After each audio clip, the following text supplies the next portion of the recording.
man we know as Jesus was born, he encountered a long list of firsts that you may not have considered. Jesus was the first person who entered our time and space who was fully man, and yet at the very same time, fully God. Do not ask me how this worked, but it's what happened. Jesus wasn't God from the waist up. He wasn't God on Tuesdays, Thursdays, and Saturdays. He didn't magically become God at his baptism. He was somehow fully God and yet fully man from his birth on.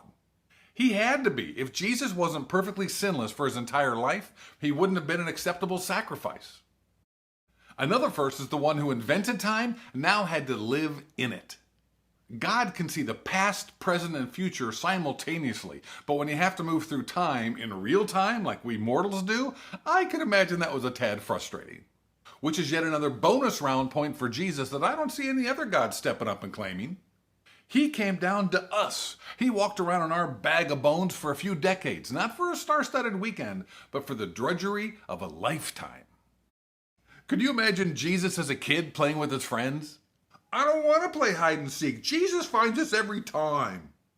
Hey Mom, I don't need swimming lessons. I can walk on it. Other first, his body was decaying. He was hungry. He got tired. He had gas. He felt everything humans feel, which had to be extremely odd. Not that it came as a surprise to him, but it's one thing to create a human body, and it's quite another to live in it. All of that is on the human side. Now imagine Jesus on the God side. He was off the charts smart, and he was stuck on a planet full of imbeciles. Imbeciles that he loved, to be sure, but imbeciles all the same.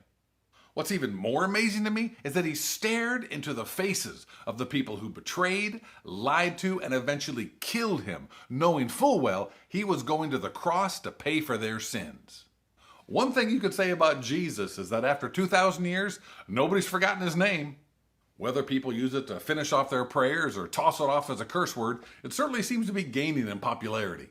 I'm curious as to why no other gods' names are used as curse words. You never hear, Krishna, that was a nice catch.